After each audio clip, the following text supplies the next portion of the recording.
స్థుతిస్తూ స్తోత్రాలు చెల్లిస్తున్నాం తండ్రి. ఇదిగో నాయన వాటి కుమారుడి లోకానికి వచ్చిన దినాన్ని నమస్కరించుకునే తండ్రి, మంచి సమయంలో ఆలోచించడానికి మేము నేర్చుకోవడానికి తండ్రి, ఈ మంచి సమయాన్ని నీ బిడ్డమైన మా అందరికీ అనుగ్రహించినందుకై నీకే మహిమ ఘనత కృతజ్ఞత పురుషోత్తరం చెల్లిస్తున్నాం తండ్రి. సమయం ఏమాత్రం పోయకుండా తండ్రి, నీ పిల్లలమైన మేమందరం కలిసి ఈ సమయాన్ని సద్వినియోగం చేసుకునే భాగ్యం మాకు నీ ఆత్మ సహాయం ద్వారా ఉన్నతమైన విలువైన మీ మాటలు చెప్పడానికి ఉపయోగిస్తున్న విధానాన్ని చూపిస్తున్నాను తండ్రి. వినబోతున్న నీ పిల్లలు తండ్రి గ్రహించగల మనసును దయచేయండి. చెప్పబోతున్న నన్ను మరుగుపరిచి మీ మాటలతో స్ఫూర్తిగా మీ పిల్లలతో మీరే వాక్యం ద్వారా మాట్లాడమని రెండు మనసుతో వేడుకుంటూ మహిమ ఘనత ప్రభావం మీకు ఆరోపిస్తూ బలమైన ఈ హస్తానికి ఈ విడుదలమైన మమ్మల్ని అప్పగించుకుంటూ క్రీస్తున్నామని ప్రార్థన జరుగుతున్నాను తండ్రి. అందరికి వందనాలు. ఈ లోకానికి వచ్చిన దినాన్ని నమస్కరించుకుని స్వామి ఒక మంచి దేవుని రాయించిన మాటలు చక్కగా మనం ఆలోచిద్దాం. పేతురు రాసిన మొదటి పత్రిక 1వ అధ్యాయము 22-23 కలిసి 24 వచ్చినప్పుడు చక్కగా మనం పుట్టామని చెప్తున్నాడు. ఎలా మనం పుట్టాము ఏంటి అన్న దానికి ఒక చక్కని సందర్భాన్ని చెప్తున్నాడు.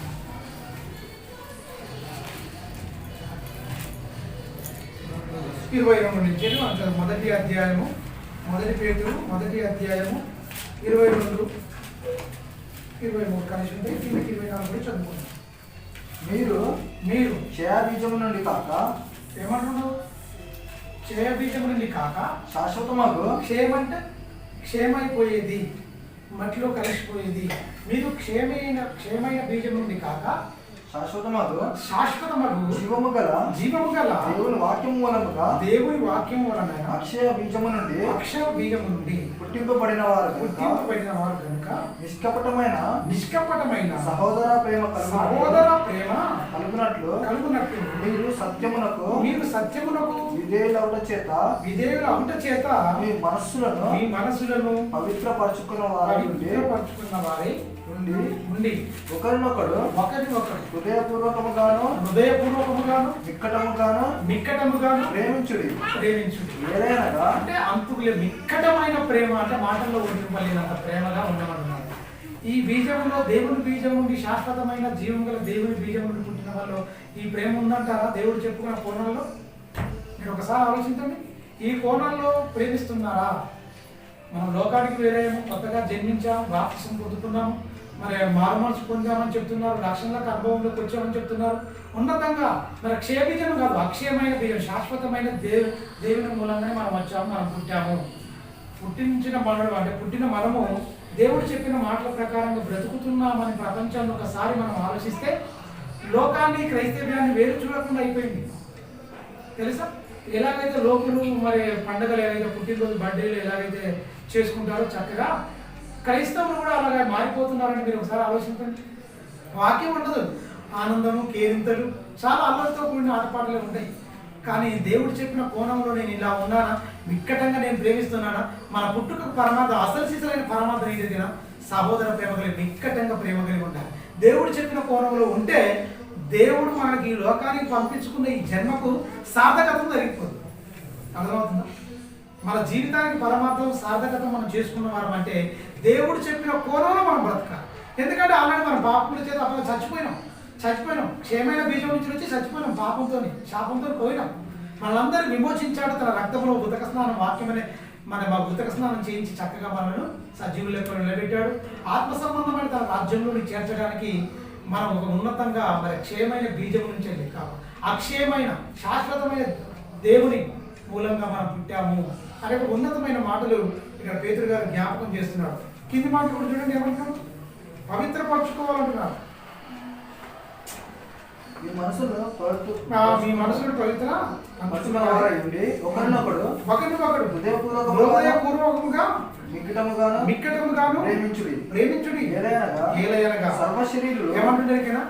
ఏలయనగా అవి పైన చెప్పి కిందికి ఏమన్నా ఏలయనగా సర్వశరీరులు గడ్డిని పోలి. ఈ గడ్డి లాంటి జీవితానికి పగలు 10 కాలాలు ఎందుకు? మీరు ఒకసారి ఆలోచించుకోండి. కొట్టుకోవడాలు, గొడవలు, పగ అక్కడ మనకు రాయలసీమ, ఆ కర్నూలు, ఆ ప్రాంతాల తరతరాల గొడవలే. వాళ్ళు పుట్టింది ఎందుకంటే వాడు ఇంకొని చంపడానికి అన్నట్టుగా ఉంటారట. ఏమంటారు? సర్వశరీరులు గడ్డిని పోలి ఉన్నారు. గడ్డిని పోలి ఉన్నారంటే పోతారని చెప్తుంది ఒక మాటలో. ఇలాంటి వారికి మీరు ఒకసారి నిక్కటమైన ప్రేమ దగ్గర మీరు ప్రేమ కలిగే ఉండాలి. ఆయన లోకం బాగలేదు, మీరు ప్రేమ కలిగి ఉండండి అని చెప్తూ సర్వశరీరులు గడ్డిని పోయిన వారే ఉన్నారు. అది అంతమంతయు గడ్డి వలె ఉన్నది. గడ్డి ఎండిపోవును అని పువ్వు రాలిపోవును. గడ్డి ఎండిపోతుంది, పువ్వు రాలిపోతుంది. మనిషిని గడ్డితో పోలుస్తున్నాడు. ఎన్నో యుగాలు బ్రతికినట్టు, ఎప్పుడో చాలా వరకు ఉన్నప్పుడు ఎన్ని ఆశలతో బ్రతుకున్నాడు మనిషి. అసలు లోకంలో ఉన్నవానికి ఆశలు ఉన్నాయో ఒక అర్థం ఉందండి. క్రైస్తవుడికి ఆశలు ఏంటంటే ఒకసారి మీరు ఆలోచించండి. క్రైస్తవ జీవితంలో ఆశలు ఉండొచ్చా? ఆశలతో బ్రతకొచ్చా? ఒక్క మాట నువ్వు గడ్డివి అంటున్నాడు. ఒకటే గడ్డి పువ్వు అందంగా ఉంటుంది. ఉదయం పూట మంచు కురుస్తుంది, గడ్డి వికసిస్తుంది, మంచిగా పువ్వు, అవునా? ఎండ వస్తుంది, ఆ పువ్వు మొత్తం సాయంత్రం వరకు రాలిపోతుంది, వాడిపోతుంది. అలాంటి మీ జీవితాలకు మీకు ఎందుకు కోపాలు, కొట్టుకోవడాలు, తిట్టుకోవడాలు? ముఖ్యమైనది, శాశ్వతమైనది ప్రేమ. పరలోకాన్ని చేర్చేది ప్రేమ. ఆ ప్రేమనే మనిషిని ఏం చేస్తుంది? నీలో ఉండకుండా ఆ ప్రేమను ఏం చేస్తుంది? ఎరికేనా? అపహరిస్తుంది. ఎవడు? దుష్టుడు. నీలో ప్రేమ ఉండదు. ప్రేమ ఉన్న చాటుకి ఏముంది? అసూయని పెట్టింది, దుష్టత్వాన్ని పెట్టింది, పాపాన్ని పెట్టింది. ప్రేమ లేకుండా మార్చేసింది. ప్రేమ రాహిత్యం ఉన్న చోటుగా అలాగ మనిషిని మార్చేసిందంటే మీరు ఒకసారి ఆలోచించండి. ఎంత భయంకరమైన పరిస్థితి. నీ నాయన సర్వశరీరులు మీరు గడ్డిని పోలి ఉన్నారు. గడ్డి, ఆ గడ్డి అంతా మన కళ్ళ ముంగంటే చూస్తున్న గడ్డిని మనకు అర్థమయ్యే రీతిలో మన జ్ఞానానికి దిగి దేవుడు రాయిస్తున్నాడు పరిశుద్ధాత్మ ప్రేరణతో. అంటే ఇంత చక్కగా దేవుడు వివరించి రాస్తున్న మాటలు ఇప్పటికీ మన క్రైస్తవ లోకం అర్థం చేసుకోలేకపోతుంది చాలా మంది. తెలుసా? విందులు, వినోదాలు, ఆనందాల్లో తేలి ఆడుతున్నారు మొత్తం. ఇది ఎంతవరకు న్యాయం? దేవుడు లోకాన్ని బట్టి ఎలాగో ఆనందించాడు. చూస్తూనే ఉన్నాం మనం ఖచ్చితంగా. దేవుని నమ్మిన పిల్లలను బట్టి ఆనందించాలని దేవుడు అనుకుంటే వీళ్ళలో కూడా దేవునికి ఆనందం దొరకట్లేదు. ఎవరిని చూసి ఆనందపడాలి దేవుడు? ఒకసారి మీరు ఆలోచించండి.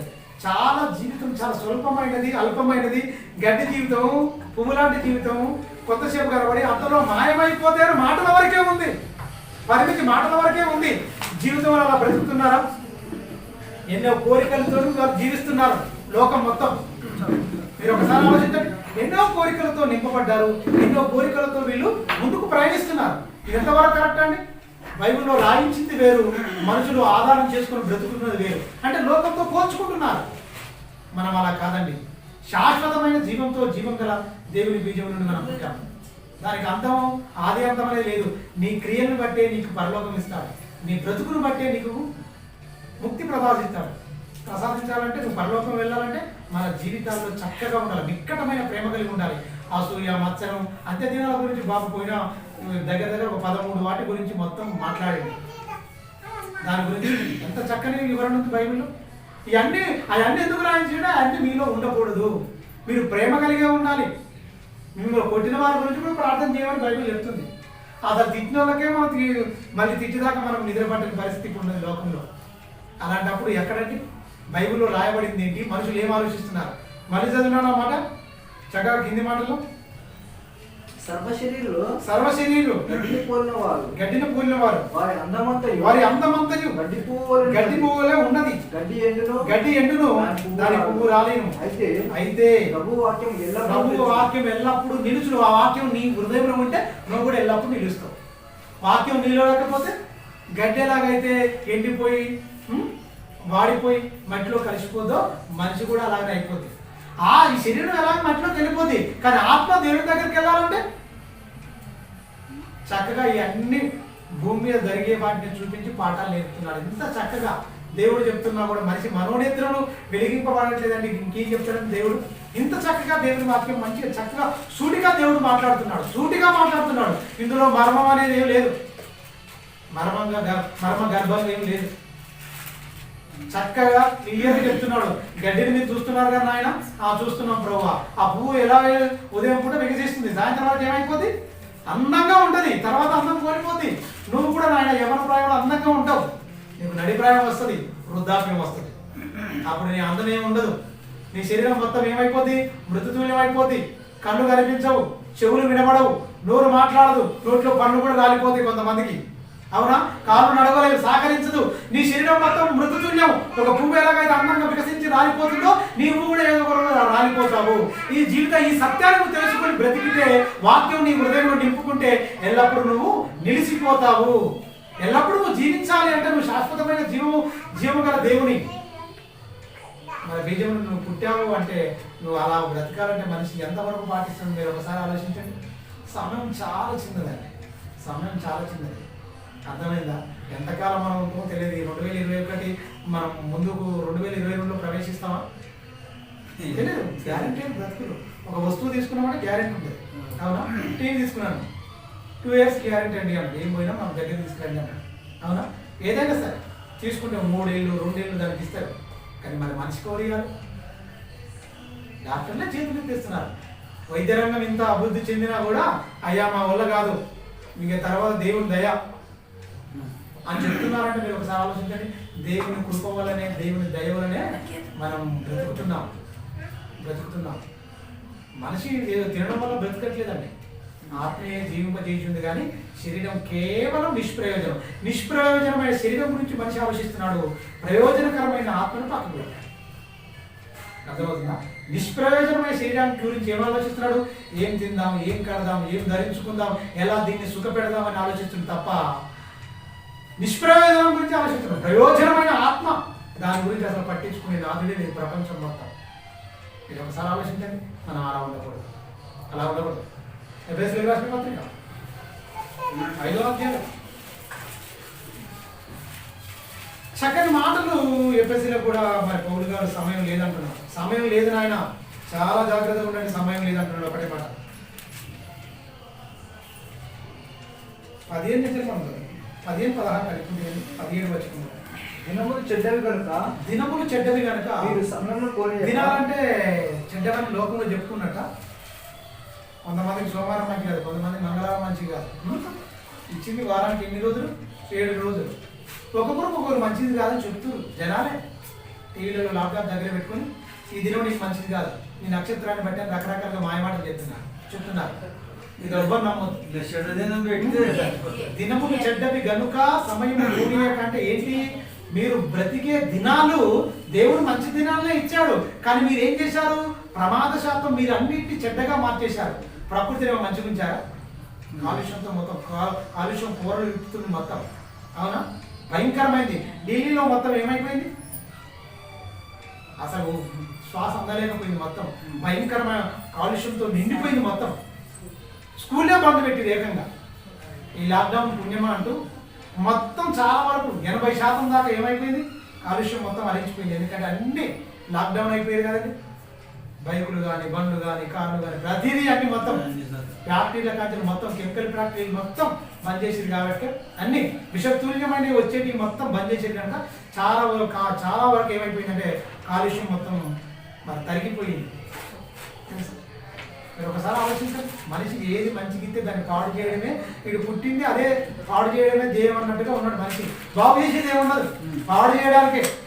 మనిషి ఎక్కడ ఉంటే అక్కడ కంపు.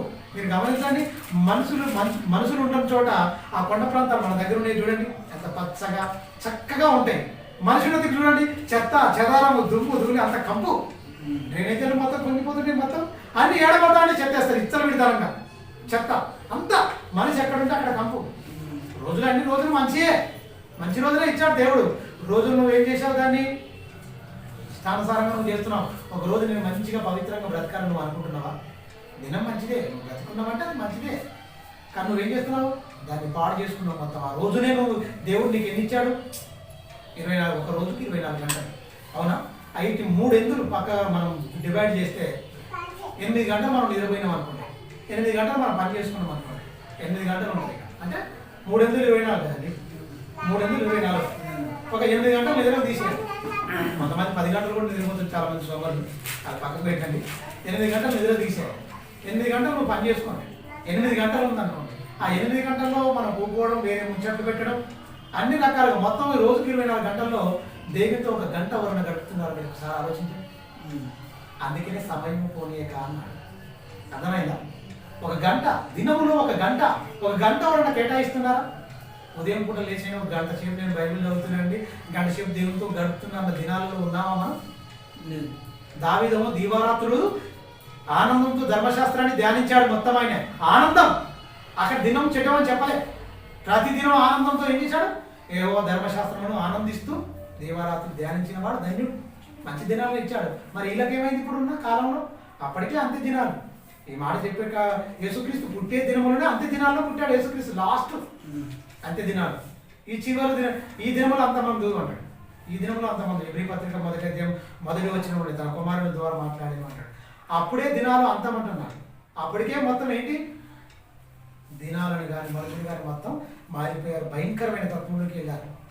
ఒక గంట 23 గంటలు సొంత కార్యక్రమాలు చేసుకున్నా ఒక గంట కూడా దేవునికి ఇయ్యలేని పరిస్థితిలోకి. అందుకే సమయం పోయేటాన్ని సద్వినియోగపరచుకోవాలి. ఎంతమంది పరుచుకుంటున్నారు? లోకంలో ఉన్నవాడు ఏలాగా పరుచుకోడు, కానీ దేవుల్లో ఉన్నవాళ్ళు మనం ఎంతవరకు దేవుల్లో ఉంటున్నాం? పరలోకం ఎలా ఇస్తాడు?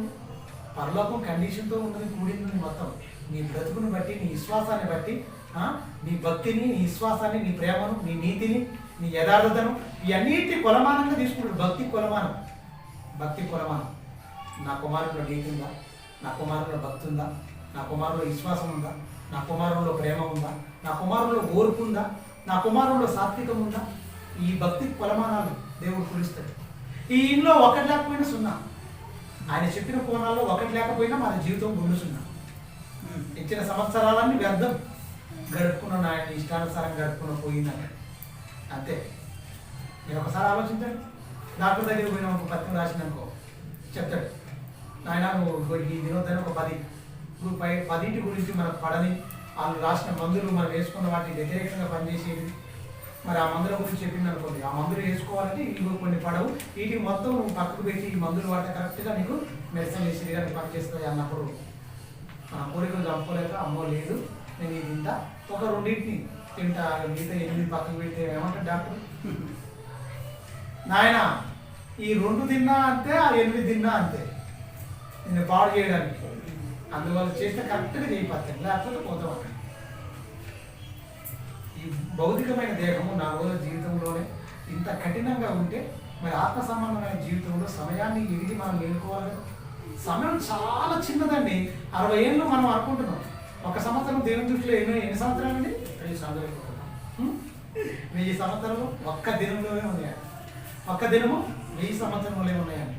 ఒక్క దినం అట 1000 దినములు, ఒక 1000 సంవత్సరాలు ఒక్క దినములు దేవుని దగ్గర అలా ఉన్నాయన్న దృష్టిలో అంటే మీరు ఒకసారి మీరు ఆలోచించండి. ఒక్క దినము 1000 సంవత్సరాలు గడుపుకుంటే ఒక దినం అట. అందులో నీ 60-70 సంవత్సరాలు లెక్కేయండి. యేసుక్రీస్తు జీవితాన్ని లెక్కేస్తే జస్ట్ గంట 15 నిమిషాలు అంటే గంట బావు వచ్చింది. 33 సంవత్సరాలే గంట బావు అంటే 60 సంవత్సరాలు ఎంత ఉండదండి? 2 గంటల. 67 సంవత్సరాలు అయితే 2 గంటల. అంతవరకు ఉంటామంటారా? మీరు ఒకసారి ఆలోచించండి. అన్నిటిని మనం చూసుకుంటే.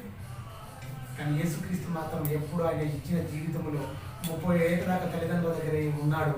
కానీ 30 ఏళ్ళ బాప్తిసం తీసుకున్న తర్వాత ఏనాడు వెళ్ళినా కూడా అక్కడ ఉండలేకపోయినాడు. సమాజం పట్ల బాధ్యత కలిగి, ఆత్మ భారం కలిగి, యవ్వన ప్రాయాన్ని మొత్తం ఏం చేశాడు? దేవునికి మొత్తం కన్నీటి ప్రార్థనతో దేవుని వివరించాడు. తనని ఉన్నతంగా తనే ప్రపంచానికి మొత్తం మాదిరి చూపించాడు. ఆయనలో ఏ పాపం లేదు. యథార్థవంతుడు, జ్ఞానవంతుడు, పవిత్రుడు, పరిశుద్ధుడు. ప్రపంచం మీద భారం కలిగి వచ్చాడు. ఆత్మల భారం కలిగి తండ్రి మనిషి ఈయనవాడే యేసుక్రీస్తు. మరి ఆయన పోలి ఉన్నాం, బాప్తిసం తీసుకున్నాం, మనం అందరం క్రీస్తుని ధరించుకున్నామని చెప్తున్నాం. మరి ఏమై ఉన్నాము? అలా బ్రతికితే మనం వెళ్తామండి. అందుకని చూడండి ఏమంటున్నాం, చక్కని మాట. దినములు చెడ్డవి కనుక మీరు సమయం పోనీక ఆ సమయాన్ని ఏం చేయాలంటే మీరు సద్వినియోగం చేసుకోండి. కిందికి అజ్ఞానుల వలె కాక జ్ఞానుల వలె నడుచుకున్నట్లు జాగ్రత్తగా చూసుకున్నాడు. లోకంలో ఏముంది? అజ్ఞానం ఉంది. దేవుల్లో ఏముంది? జ్ఞానం ఉంది. ఎందుకంటే కాలం చెప్పేది ఎవరు చెప్పాడు? ఉన్నంత దూరం తినాలి, తాగాలి, ఏం మంచిగా ఉండాలనుకున్నా. కానీ ఇక్కడ ఏమంటుండే, నువ్వు ఆనందపడడానికి కదా నేను పడుతుంది.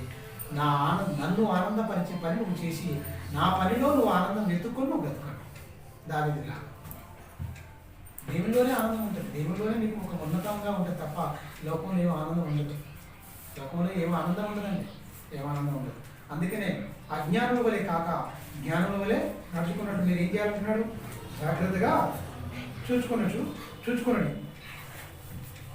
ఇందు నిమిత్తము మీరు అవివేకులు కాక ప్రభు యొక్క చిత్తం ఏమిటో చేయమంటాడు. ప్రభు యొక్క చిత్తం ఏమిటో గ్రహించు. లోకంలో ఉన్నవాడు ఎలా గ్రహించాడు? నీకేమైంది? నువ్వు ఖచ్చితంగా గ్రహించాలి. అవివేకులు కాక జ్ఞానులుగా మీరు ఉండాలి. ప్రభు చిత్తం ఏమిటో గ్రహించాలి. సమయం లేదు అంటున్నాడు. సమయం లేదు, చాలా జాగ్రత్తగా ఉండాలి అంటున్నాడు. సమయం లేదన్నప్పుడు ఎంత జాగ్రత్తగా ఉండాలి? మరి క్రైస్తవం ఉన్నదా? చెల్లెమ్మ ఒక మంచి పాట కూడా పాడుతుంది ఎప్పుడైనా. అదే సంఘం ఎలా సిద్ధపడి ఉండాలి. బుద్ధిగల కన్యకల గురించి మత్తయి సువార్త 25 రాయబడిన మాట ప్రకారంగా ఇది ఉన్నదా? అంటే సిద్ధపడి ఉందా? యేసుక్రీస్తు సావాసం కలిగి ఉంటుందా? దినాలు కొంచెమే కదా, ఎంతవరకు దేవునితో ఉన్నారు? ధనాశలతో లోకాశలతో నింపబడి ఉంది క్రైస్తవం మొత్తం ప్రపంచం వ్యాప్తంగా. తెలుసా, భయంకరమైన పరిస్థితిలో ఉన్నారు. కానీ సమయం ఏమాత్రం పోనీయకున్నాడు. ఆ సమయాన్ని ఎలా సద్వినియోగం చేసుకోవాలని చక్కని మాటలు ప్రసంగి గ్రంథం కూడా మనం చూద్దాం. ప్రసంగి గ్రంథం 6వ అధ్యాయం 11-12 వచనాలు. 6-11-12 వచనాలు ప్రసంగి గ్రంథము. పలుకబడిన మాటలలో నిరర్ధకమైన మాటలు చాలా మనిషి జీవితం అంతా అదే. ఇప్పుడు పలకబడిన మాటలు ఏవైతే పలుకుతారో మనిషి నీ జీవితం సగమరించడానికి అదే. పలకబడిన మాటలన్నీ మీరు గమనించండి. బైబిల్ ఎంత సూటిగా మనిషితో మాట్లాడుతుంది అంటే నువ్వేం మాట్లాడిన వాక్యానుసారంగా ఉండవు. పలకబడిన మాటలు అన్నీ నీ జీవితకాలంలో అన్నింటి చూస్తే దేవుని మాటలు లోకంలో మనకి పలకబడిన మాటలు పోల్చి చూస్తే నిమిషాలనే తేలిపోద్ది దేవుని మాట. నీ జీవితకాలం అంతా లోక సంబంధమైన మాటలే ఉండేయాలి. పలకబడిన మాటలు అన్నీ ఏం చక్కగా చెప్తున్నాడు. పలకబడిన మాటలు నిరర్ధకమైన మాటలు చాలా ఉండును. వాటి వలన నరులకు ఏమి లాభము? నీడ అంటే అర్థం ఏంటి? ఎండబెట్టింది అనుకోండి, ఉదయం తూర్పున ఉదయించాడు అనుకోండి, పోయి నువ్వు సూర్యుని మొత్తం వచ్చేటప్పుడు నువ్వు వెళ్ళి చూడండి, అంత పొడిగా అవపడుతుంది నీడ. నెత్తి మీదకి రానియండి నీడ. నెత్తి మీదకి సూర్యుడు వచ్చిన వెంటనే ఏమైపోతుంది? గింతంత నీ నీడ నీకే అవపడదు. నీడ వల్ల తన దినం ఎంత సూటిగా మాట్లాడుతున్నాడు. నీడ ఎలా అవపడుతుంది? ఒక లైట్ వెలుకున్నప్పుడు అనుకోండి, లైట్ సూర్యుడు లేకపోయినా లైట్ వెలుకున్నప్పుడు ఒక ఫోకస్ లైట్ ఉన్నప్పుడు నీడ పెద్దగా అవపడుతుంది. దానికి కిందికి వచ్చి నిలబడితే ఆనే ఉంటుంది. నీడ నువ్వు మనిషి ఏం పెరగవు. అర్థమైందా? నువ్వు మనిషి పెరగవు. ఆ నీడకు నీ నీడ అంతవరకు కొడుతుంది. అర్థమైందా? నువ్వు ఉన్నది 5 అడుగులు 6 అడుగులు, కానీ మాత్రం అది 20 అడుగుల దాకా పొడుగు పోతుంది. అర్థమైందా? నువ్వు దగ్గరికి వస్తా ఉంటే నీళ్ళు వచ్చినట్టే నీ దినాలు కూడా నీ వయసు పెరుగుతా ఉంటే నువ్వు దినాలు వెళ్ళిపోతున్నాయి, తరిగిపోతున్నాయి. అసలు ఈ దినాలు వస్తున్నాయంటే మనం బాధపడాలా సంతోషించాలి? ఒక మాట చెప్పండి. వయసు పెరుగుతా ఉంటే బాధపడాలా సంతోషించాలా? బాధపడాలి తప్ప సంతోషిస్తారా? సంతోషిస్తారు. బాధ అంటే భక్తులకు బాధే ఉండదు. నా తండ్రిని చూడాలి, చక్కగా నేను వెళ్ళిపోవాలని ఒక ఆతృత ఉంటుంది. భక్తిహీనులకు అమ్మో ఇంకా నేను ఉండాలి లోకాన్ని అనుభవించాలన్న సంగతి ఒకటి ఉంటుంది. లోకానికి క్రైస్తవునికి చాలా వేరియేషన్ ఉంటుంది, వ్యత్యాసం ఉంటుంది ఖచ్చితంగా. లోకం వేరు, క్రైస్తవుడు వేరు. నీడ వల్ల తమ దినములు గడుపుతున్నారు. నీడ వల్ల తమ దినములు గడుపుతురు. కింది వచ్చిన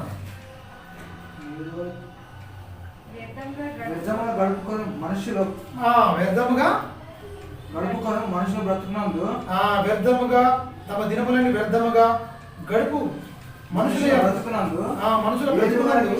వారికి క్షేమకరములో ఎవరికి తెలియను. వారు పోయిన తర్వాత ఏమి సంభవించునో వారితో ఎవరు చెప్పగలరు. బ్రతుకున్నప్పుడే నీ రూట్ నువ్వు సెట్ చేసుకో. నేను ఎక్కడ ఉన్నాను, ఏంటి నా నా జీవితం, నా భక్తి జీవితం నాకు పరలోకం తెచ్చిపెట్టేట్టు. మనందరిది మన భక్తి జీవితం మనకి ఏం తెచ్చిపెట్టాలి? పరలోకం తెచ్చిపెట్టాలి.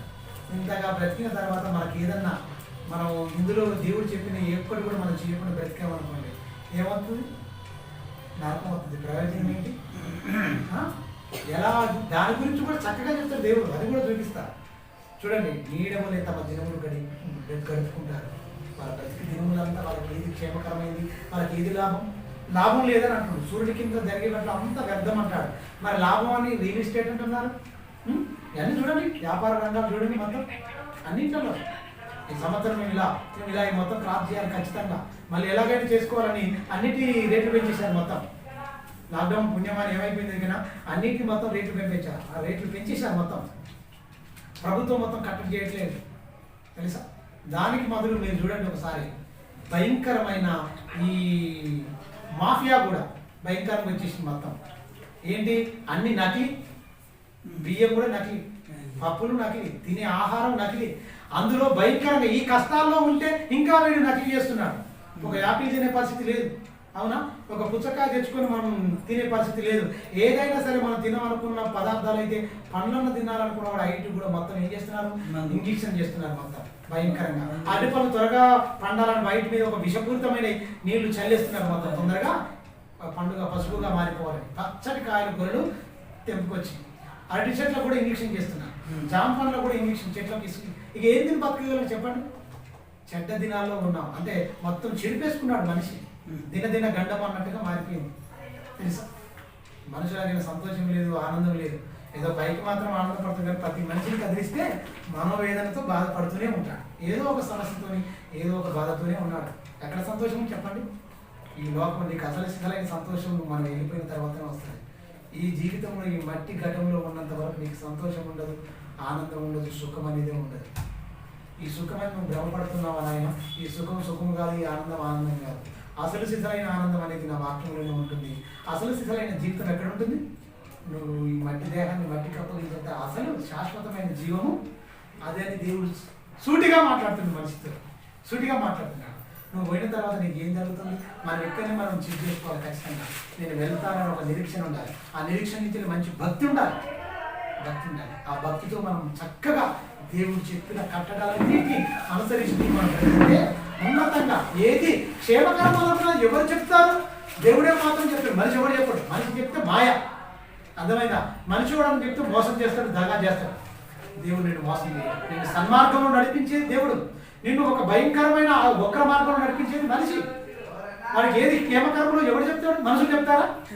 మనిషి జ్ఞానం, తత్వజ్ఞానం, దయ్యముల జ్ఞానం వాడు ఎప్పుడు చెప్పలేడు. మనిషిని సంస్కరించాలన్నా, మనిషి సరైన మార్గంలో నడపాలన్నా ఒక దేవుడు అయితే కనుక ఆ దేవుడు రాయించిన మాటల్లోనే దేవుడు చెప్తున్నాడు, ఆయన ఇది కరెక్ట్ కాదు, ఇది నీ జీవిత కాలంలో వ్యర్థమైన మాటలు గడుపుకుంటావు చాలా వరకు. కానీ అలా ఉండొద్దు.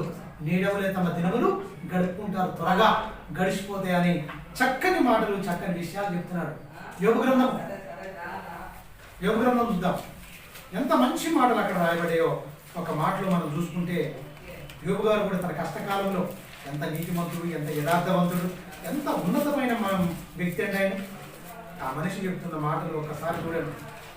యోబు గారు కష్టకాలంలో స్నేహితులు వస్తారు, మాట్లాడుతున్న సందర్భంలో మంచి మాట ఆయన చెప్తున్నారు. 7వ అధ్యాయం మొదటి నుంచే చదువుకున్నాం.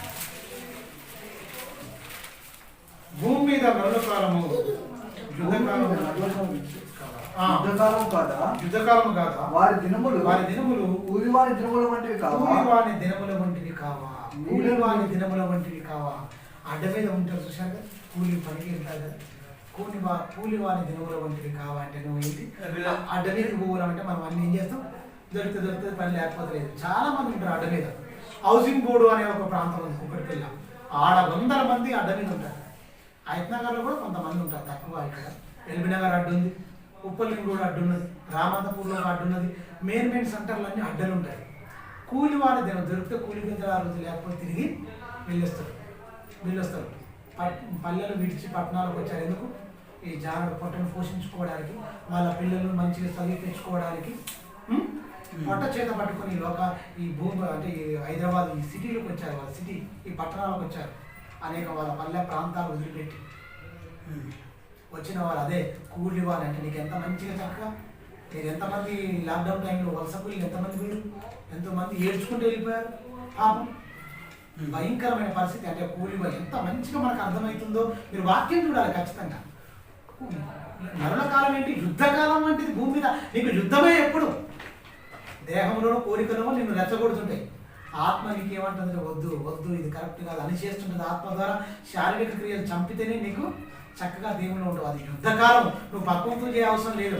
నీ శరీరం మీద నువ్వు పోరాడాలి. నీ శరీరంతో నువ్వు అంటే ఏంటి? నేత్రాశ, శరీరాశ, జీవజ్ఞాపం, ఈ దుష్టుని పుట్టి వాటి మీద నువ్వు విజయం పొందాలి అంటే మామూలు విషయం కాదు. అది మనిషి వల్ల కాదు. అది కాదు కనుక దేవుడు ఏం చేశాడు? ఇండియన్ విగ్రహం గల ఆత్మను నీకు ఇచ్చాడు. దత్తపుత్ర ఆత్మ నీకు ఇచ్చాడు. దాస్యపు ఆత్మ కాదు నీకు ఇచ్చింది. దత్తపుత్ర ఆత్మ నీకు ఇచ్చి నువ్వు యుద్ధం చేయి అన్నాడు. నీకు కూడా ఒకటి మంచిగా ఏం చేశాడు? ధరింపజేశాడు సైనికుడిగా. ఎఫెసీ పత్రిక మనకు 6వ అధ్యాయం మనం 11, 12 నుంచి మొత్తం చదివితే అదే యుద్ధోపకరణం ఎలాగ ధరించాలి ఏం కదా. విశ్వాసం అనే డాలు పట్టుకోవాలని, సత్యం అనే గట్టి కట్టుకోవాలని, సమాధానం అనే సిద్ధమనసిన జోడు పాదంలో తొలుకోవాలని, చక్కని విషయాలు అక్కడ అన్ని ఎలాగ మనం స్థిరస్థానాన్ని ధరించుకోవాలని చక్కని విషయాలు అక్కడ రాయించాడు. క్రైస్తవునికి యుద్ధం ఉంది. నరలకాలం యుద్ధకాలం ఉంటుంది కాదా. వాళ్ళ దినాలన్నీ ఏం చేయక కూలి వాళ్ళ దినములు వంటివి. పాపం కష్టపడి వెళ్తారు, ఉంటే దృప్తి చేసుకుంటారు, లేకపోతే మళ్ళీ తిరిగి తీసుకుని చేస్తారు. ఇంటికి వస్తాడు. మనకి చక్కగా అర్థమయ్యే రీతిగా దేవుడు మన జ్ఞానానికి మనం అర్థమయ్యే రీతిలోనే మనం చేస్తున్న మన పరిస్థితులన్నింటినీ ఉద్దేశించి చూసి మనకు అర్థమయ్యే తీరుగానే దేవుడు రాయిస్తున్నాడు. ఉన్నతమైన మాటలు. నన్ను కిందికి వచ్చిన చూడండి ఏమంటున్నాడు? 2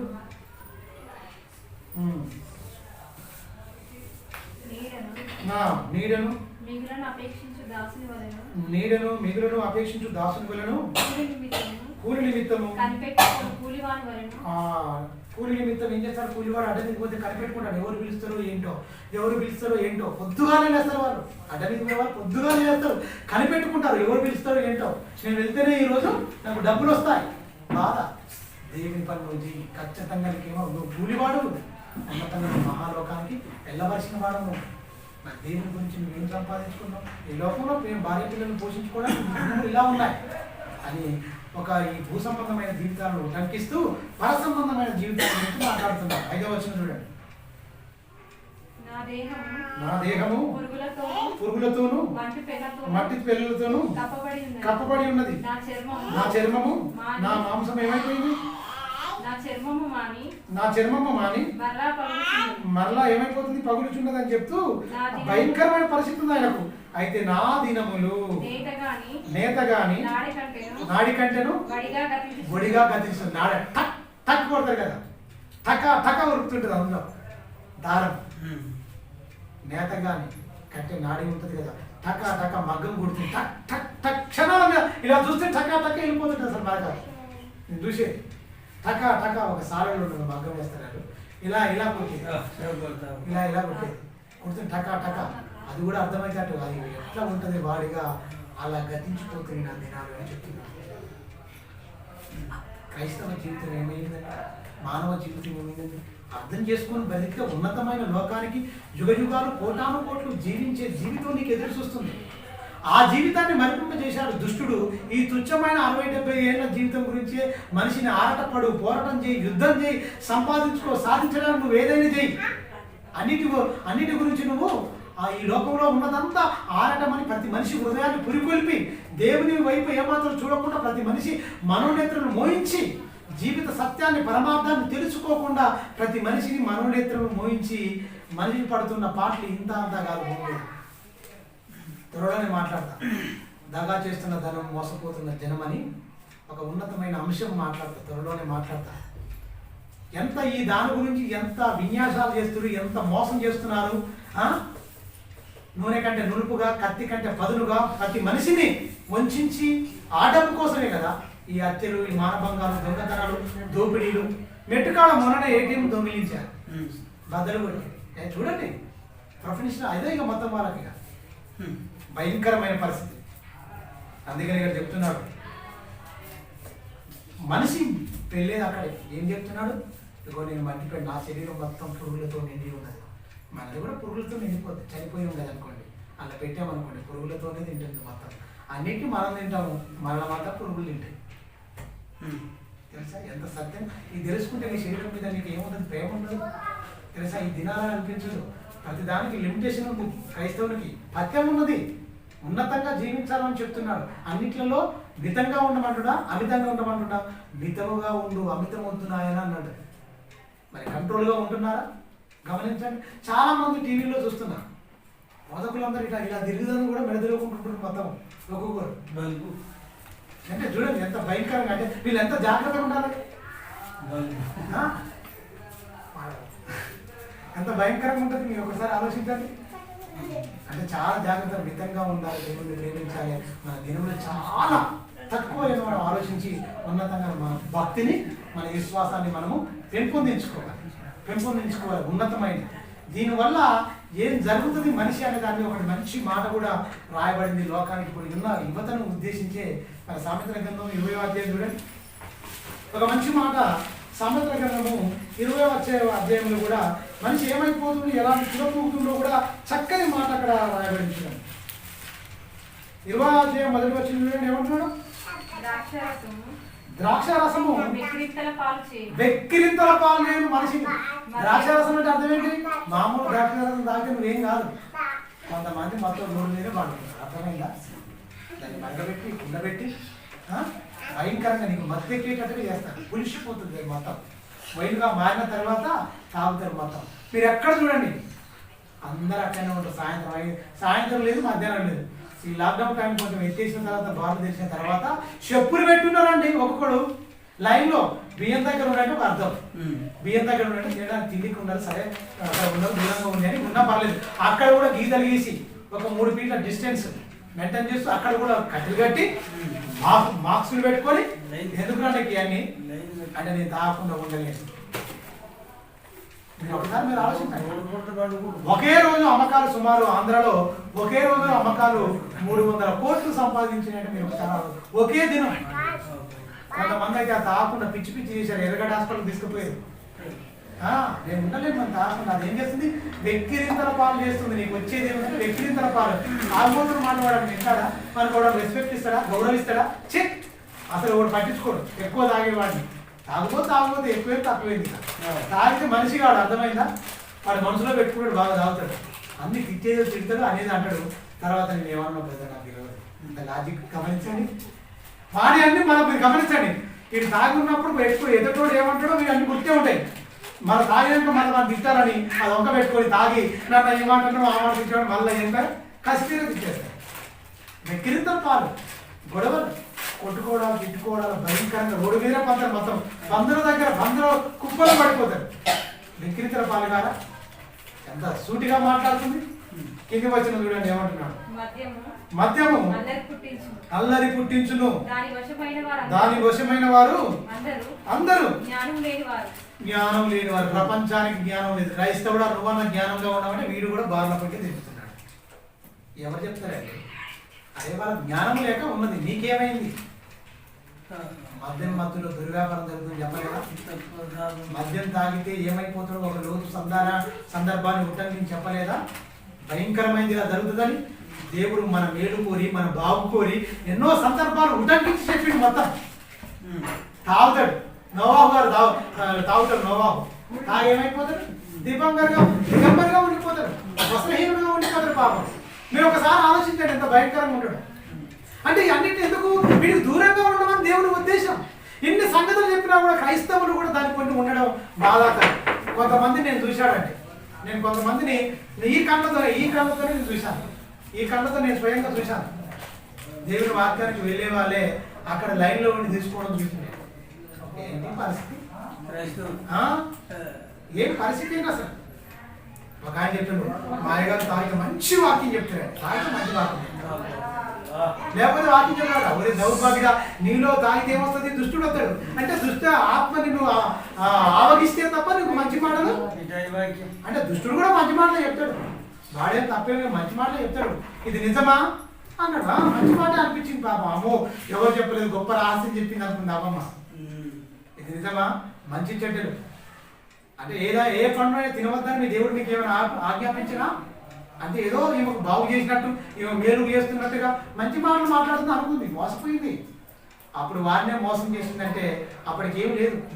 అక్షర రూపంగా ఏమో వాళ్ళకి ధర్మశాస్త్రం ఏం లేదు. వాళ్ళు మోసపోయినట్టు ఒక అర్థం ఉంది. 66 పుస్తకాలు ఉండి మనం మోసపోతే ఇంకెంత దౌర్భాగ్యం మీరు ఒకసారి ఆలోచించండి. ఒకసారి ఆలోచించండి. ఒక భయంకరమైన పరిస్థితిలోకి వెళ్ళిపోతారు. అల్లరి పుట్టిస్తుంది, వెక్కిరింతల పాలు చేస్తుంది. జ్ఞానం లేని వారు పోయినట్టు అర్థం ఉంది. వీళ్ళకేమైందండి? అంత మంచి మాట. యవనస్తులే చాలా యవనస్తులే ఇలాంటి పరిస్థితుల్లోకి వెళ్ళిపోతుంది. యవ్వన కాలం చాలా ముఖ్యమైనది. 2 మహాశక్తుల మధ్య మానవ జీవితం ఉంది. బాగా గమనించండి. 2 మహాశక్తుల మధ్య మానవ జీవితం నడుస్తుంది. ఇక్కడ దేవుడికి కావాలి, ఇదే ప్రాయం, యవ్వన ప్రాయం. అక్కడ దుష్టునికి కావాలి. దుష్టుడు నిన్ను పాడు చేయడానికి నిన్ను ప్రేరేపిస్తాడు. దేవుడు నిన్ను బాగు చేయడానికి, నిన్ను పరలోకం నడిపించడానికి నేను ఒక సాధనంగా పనిముట్టుగా వాడుకోవాలని దేవుడు చూస్తుంటాడు. ప్రపంచం మొత్తం దేవుని గెలిపిస్తుందా, దయ్యాన్ని గెలిపిస్తుందా? దయ్యం వశంలో ఉన్నారా యవ్వన పిల్లలు, దేవుని పిల్లలు, లేకపోతే దుష్టుని వశంలో ఉన్నారని మనం ప్రపంచం మొత్తం ఆలోచిస్తే ప్రపంచం మొత్తం దుష్టుని అందే పడి ఉందని యోహాను రాసిన పత్రికలో ఉంటుందండి. దుష్టుడు మొత్తం, లోకం మొత్తం దుష్టుని అందే పడి ఉంది. లోకం మొత్తం దుష్టుని అందే పడి ఉందంటే ఎవరు తప్పించుకోలేకపోతున్నారా? ఎవరికి కావాల్సిన ఉచ్చులు వారికి పెట్టేది మొత్తం దుష్టుడు. తెలుసా? ఎవరికి ఎన్ని బలహీనతలు ఉంటాయో వారికి ఉచ్చులు మొత్తం పెట్టేసి మంచిగా చక్కగా ఆశలు, కోరికలు భయంకరంగా మనమే మన ఏడుతోనే మన కంట్లో పొడిపిస్తున్నాడు. ఆ కన్ను ఏదో కాదు, నీ మనోనేత్రమనే కన్నును పొడిపిస్తున్నాడు. వాడు నిన్ను చూడకుండా చేస్తున్నాడు, నీ ఆత్మీయ జీవితంలో ఎదుర్కొంటూ చేస్తున్నాడు. ఒక్కసారి మీరు ఆలోచించండి. బైబిల్ సూటిగా మాట్లాడుతుంది, స్పష్టంగా మాట్లాడుతుంది, ఉన్నతంగా. వెక్కిరింతల పాలు చేస్తాడ. అవునా? వెక్కిరింతల పాలు చేస్తాడ. జ్ఞానం లేని వారు అనేకులు ఉన్నారు. అందులో క్రైస్తవులు ఉంటే దేవునికి ఎంత బాధ, ఎంత వేదన, ఎంత మనోవేదన ఉంటుంది. మన భౌతికంగా కనుక తల్లిదండ్రులే మన పిల్లలు ఇలా చెడిపోతే మనమే ఏడుస్తాం కదా. మన దేవుడు కూడా ఏడవడా? దేవునికి వేడుక లేదా, బాధ లేదా? మనిషి హృదయము తలంపులను చూసి యెహోవా సంతాపపడిన అధికారం రాయబడలేదా? 6వ అధ్యాయం 5వ వచనం 6వ వచనాలు ఉంటుందండి.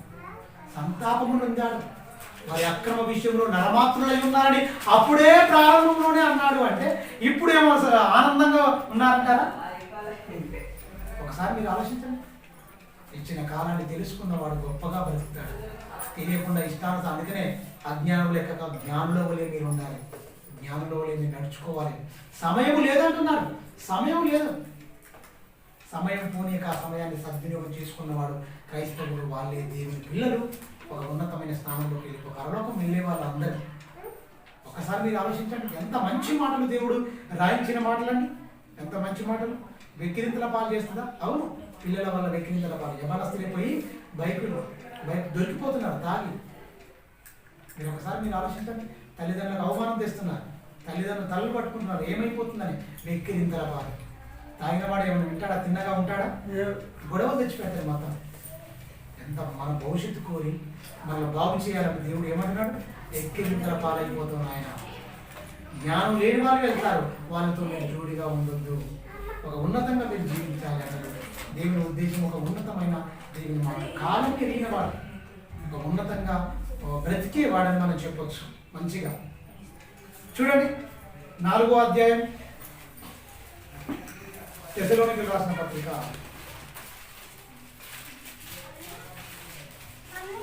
1 తెస్సలోనికీయులకు రాసిన పత్రిక 4వ అధ్యాయము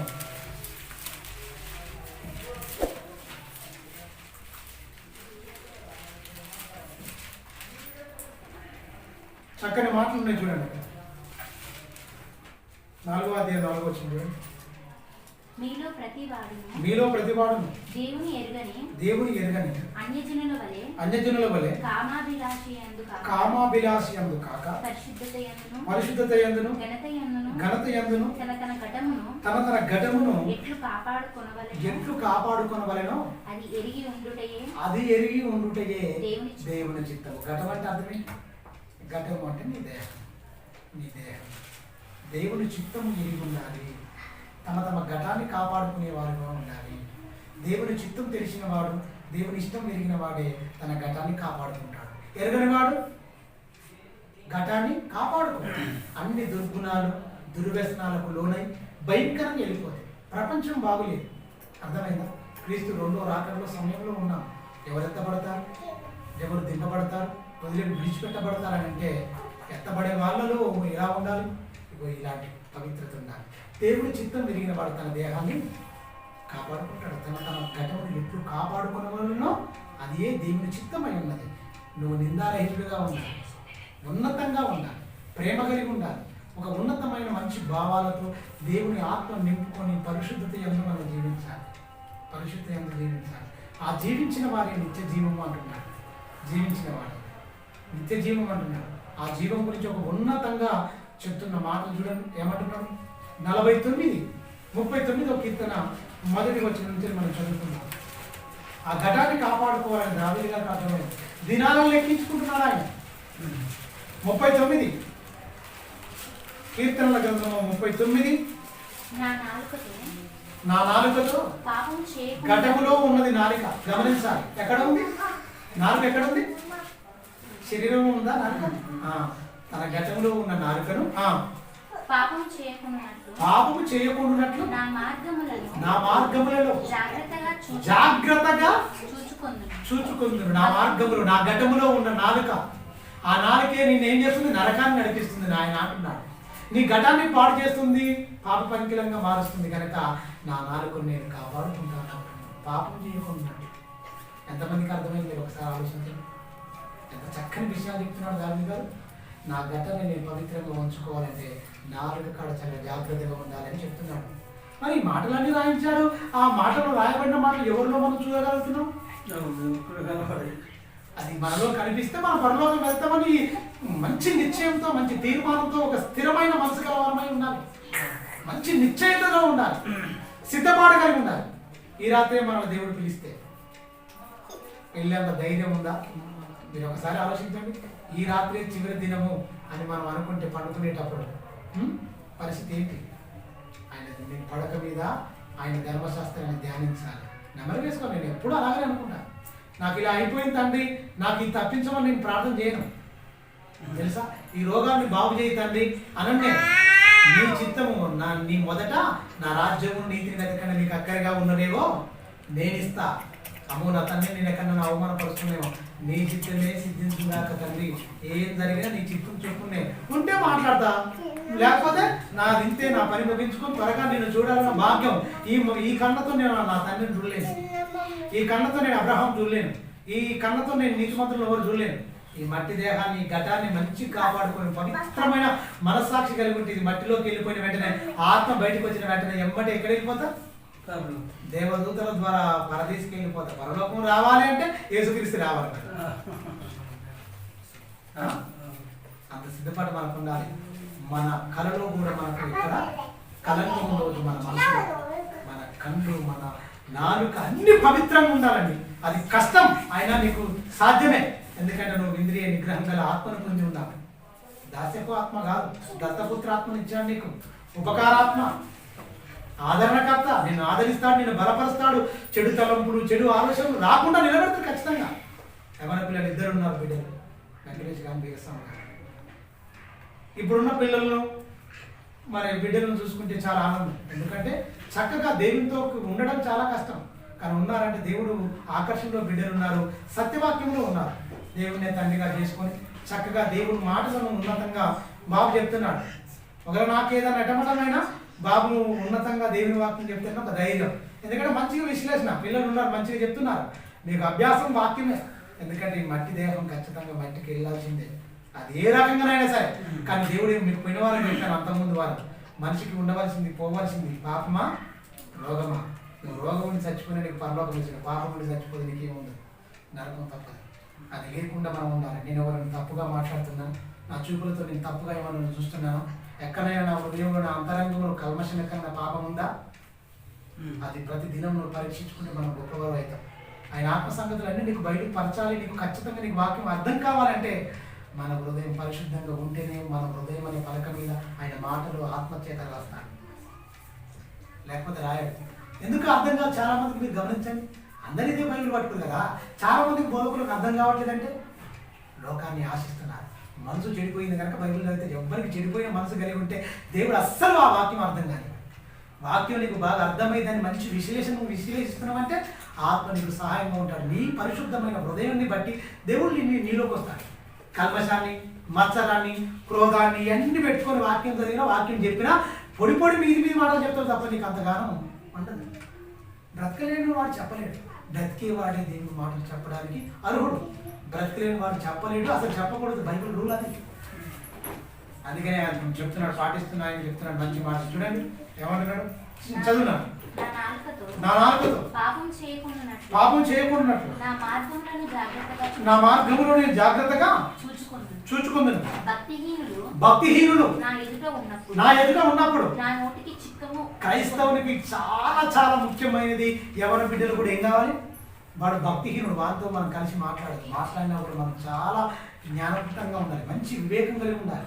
వాడేదో అజ్ఞానం మాట్లాడుతున్నాడు, మనం చాలా జాగ్రత్తగా మన నోటికి ఏం చేయమంటున్నాడు, వాక్యం అనేది చిక్కం కళ్ళం పెట్టుకోవాలండి. చాలా జాగ్రత్త. అమ్మా ఎన్ని వాళ్ళు ఏమన్నా కూడా మనం వాళ్ళ మాటల్లోకి వెళ్ళొద్దు, వాళ్ళ క్రియల్లోకి వెళ్ళొద్దు. మనం ప్రత్యేకింపబడ మనల్ని చూసి వాళ్ళు బుద్ధి చేసుకోవాలి. మన నడతలు, మన ఆలోచనలు, మన ఉద్దేశాలు చక్కగా ఉండాలి. అరే వీళ్ళ నేను ఎందుకు ఉండలేకపోతున్నానో ఆట ఉండాలి, అసూయ పడేటట్టు ఉండాలి. అబ్బా నేను కూడా ఇలా మారాలి, నువ్వు దేన్ని బట్టి ఇలా ఉన్నావు బ్రదర్ అంటే అప్పుడు మనం క్రీస్తు గురించి చెప్తాం చక్కగా. నాకు ఇవన్నీ నామంతట నేను ఇలా ఉండలేకపోతే నాకు క్రీస్తు ప్రేమ, క్రీస్తు ఇలా ఉండమన్నాడు, ఆయన మాటలు నన్ను ఇలా బ్రతకమని నన్ను పురికొల్పుతున్నాయి, నన్ను బలపరుస్తున్నాయి. నా మనసులో, నా హృదయంలో క్రీస్తుని నేను ప్రతిష్ఠించుకున్నానని చెప్పగలిగినంత ఇదిగా ఉండాలి. మన క్రియల ద్వారా క్రీస్తుని కనపరచాలి.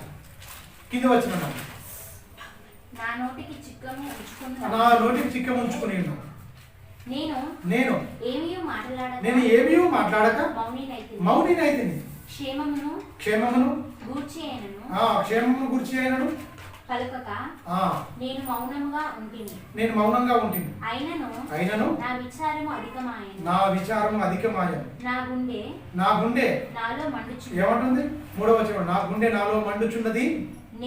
నేను ధ్యానించుచుండగా మంట పుట్టెను. దేవుని మాటలు పరిశుద్ధమైన హృదయంతో నువ్వు ధ్యానిస్తే ఏమైంది, మంట పుడితే. పరిశుద్ధమైన హృదయం లేకపోతే చల్లగా ఉంటుంది. మంట ఎక్కడ పుడుతుంది, మంట పుట్టదు.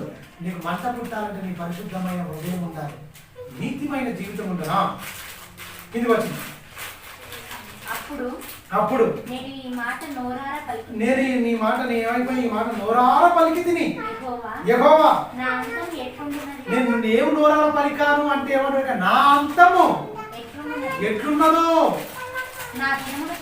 నా దినముల పరిమాణము ప్రమాణము ఎంత అయినది నాకు తెలుపు.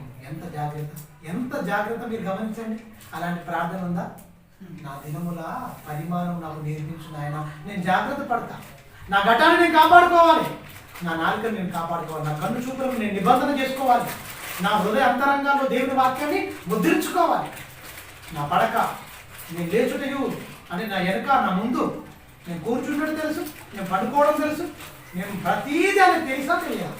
నా వెనక ముందు ఆవరించి ఉన్నావు కదా, నేను లేచుకు తెలుసు, పండుకోవడం తెలుసు, కూర్చోవడం తెలుసు, మాట్లాడడం తెలుసు, అన్నీ తెలిసిన దేవుని దగ్గర మనం ఉన్నామండి. ఆయనకి ఏమన్నా కనబడకుండా మరుగైంది ఏమన్నా ఉందా ప్రకృతిలో?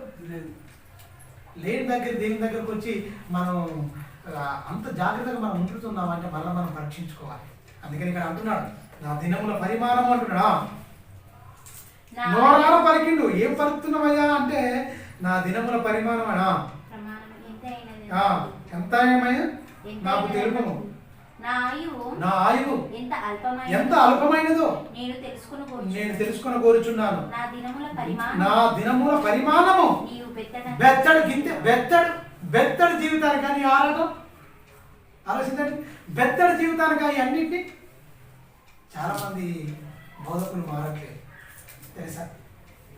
బోధకులు మారాలి. చాలా వరకు సంఘం పాడైపోతుంది. సంఘంలో విశ్వాసులందరూ వాళ్ళు ఆశల్లో ఉంటున్నారంటే బోధకుడు కోటి ఆశలతో ఉన్నాడు. మాటలు ఒకలాగా ఉంటాయి, బ్రతుకొకలాగా ఉంటుంది కనుక విశ్వాసులు పాడైపోతున్నారు. ఈ అంత్య దినాల్లో దొంగ బోధకులు అనేకులు వచ్చేసారు. మొత్తం సత్యాన్ని ప్రకటించే వాళ్ళు, ఉన్నతంగా ఆత్మల భారం కలిగి బ్రతికే వాళ్ళు అతి తక్కువ మంది. ప్రియులారా, అతి తక్కువ మంది ఉన్నారు లోకంలో. వేళ్ల మీద లెక్క పెట్టుకోవచ్చు వాళ్ళందరూ, కొద్ది మందే. కానీ అనేకులు వక్రమైన భాష్యం చెప్తూ దేవుని వాక్యాన్ని కలిపి చెరిపే వాళ్ళు అనేకులు ఉన్నారు. కలిపి చెప్తున్నారు వాక్యాన్ని తెలుసా. దేవుని దగ్గరకు వస్తే అన్నీ వస్తాయి అంటున్నారు, దేవుని దగ్గరకు వస్తే రోగాలు పోతాయి అంటున్నారు. కానీ పాపం వద్ద నీ నోటి మాటలు జాగ్రత్త, ఐదుతో నువ్వు నరకానికి వెళ్ళిపోతావు చెప్తున్నావు. నువ్వు ఎలాగనూ సార్ నువ్వు దేశం బాగా భక్తి చాలు. పాపం పోవాలి అంటే నీ మనసుగా మారాలి. ఇరిగి నలిగిన హృదయం కావాలంటున్నాడు ఆయన. మరి మనిషి ఏం చేస్తున్నాడు? ఇరిగి నలిగిన హృదయాన్ని దేవునికి ఇస్తున్నాడా? రక్షణ లేదు చాలా మందికి. బాప్తిసం తీసుకున్న వాళ్ళకి అసలు స్థితిలో రక్షణ లేదు తెలుసా? లేదా తెలుసా? వాళ్ళ జీవితాలను బట్టి బోధకులకే రక్షణ లేదు. వాళ్ళు మాట్లాడుతున్న పద్ధతులను వాళ్ళందరినీ చూస్తుంటే ఆశ్చర్యం. శరీర సంబంధమైన బోధలో వాళ్ళ మనసులను పురికొల్పుతూ వాళ్ళు మాట్లాడుతున్నారు. ఈయన భక్తుడు ఏం చెప్తున్నాడు? నువ్వు బెత్తడి చేసి ఉన్నావయ్యా. బెత్తడి చేసే వాళ్ళకి కోరికలు ఉంటాయా అండి? ఏదైనా రోగం వచ్చి రేపే చనిపోతావయ్యా, ఇతనికి కావాల్సిన అన్ని పెట్టేసి నేను ఒక డాక్టర్ చెప్పింది అనుకోండి. డాక్టర్ ఏంటో చెప్తాడు పిలిచి, బాబు ఇతనికి ఏం లేదు అయిపోయింది, కొన్ని రోజులు ఏం తింటాడో అన్ని పెట్టేసామని చెప్పింది అనుకో. ఏమంటాడు? అన్ని పెట్టేస్తాడు. ఎందుకంటే అతను బ్రతకడు కనుక మొత్తం అయిపోద్ది అని. బ్రతకాలంటే పత్యం చేయాలి, అవునా? అతనికి బ్రతుకుతారు. కొన్ని మందులు వాడితే ఖచ్చితంగా బ్రతకడానికి ఛాన్స్ ఉంది. మనం ప్రయత్నం చేయాలంటే ఖచ్చితంగా అవి పాటిస్తారు. వాక్యం అనేది కూడా అవసరం. చనిపోతున్న మనుషులను బ్రతికించేది దేవుని వాక్యం. నీ వాక్యమే నన్ను బ్రతికించాను, అవునా? నీ వాక్యము నా పాదములకు దీపము. ఎన్ని మాటలు చెప్పాడు కదా. మరి ఈ ఔషధాన్ని ఎంతమంది తీసుకుంటున్నారు? శాశ్వతంగా నువ్వు జీవించడానికి సుమా, యుగ యుగాలు నువ్వు నరకంలో కావడానికి కాదు. ఈ జీవితం ఏంటంటే శాశ్వతమైన జీవంలోకి వెళ్ళడానికి. నీ ఘటాన్ని నువ్వు కాపాడుకున్న వాడే అక్కడికి వెళ్తాడు. అంటే దీనికి చాలా వరకు ఉన్నాయి. పరలోకానికి వెళ్ళాలంటే అనేకమైన కార్యక్రమాలు బంద్ చేసుకోవాలి మనం ఖచ్చితంగా. నోరు జాగ్రత్త, చూపు జాగ్రత్త, వినే వినికిడి జాగ్రత్త. నీ శరీరం మొత్తం పవిత్రంగా ఉండాలి. తమ తమ ఘటమును ఎట్లు కాపాడుకునలో దేవుని చిత్తమై ఉన్నది. మరి ఘటాన్ని కాపాడుకోవాలంటే కింది మాటలు చెప్తున్నాడు. కాపాడుకుంటున్న ఆయన తన జీవితకాలం అంతా దావీదు ఒకే పాపం చేసింది. ఒకే పాపం తన జీవితకాలం అంతా. మరి మనకు మారడానికి దేవుడు ఎన్ని సంవత్సరాలు ఇచ్చింది ఎక్కడ? వధువు సంఘంగా సిద్ధపడడానికి, మనం మారడానికి మన దినముల అంతం ఎట్లుందో నాకు నేర్పించమంటున్నాడు. 60-70 సంవత్సరాల జీవితమే ఇచ్చేసి మీకు మొత్తం అన్నింటిని నువ్వు సరి చేసుకుని అన్నింటిని కట్ చేసుకుని నువ్వు బ్రతుకున్న ఆయన. 60 ఏళ్ళ 70 ఏళ్ళు కూడా మనకు మారు మనసు లేకపోతే, 60 ఏళ్ళు కూడా మన జీవితం కరెక్ట్ లేకపోతే ఇంకెంతకాలం ఇస్తుంది దేవుడు?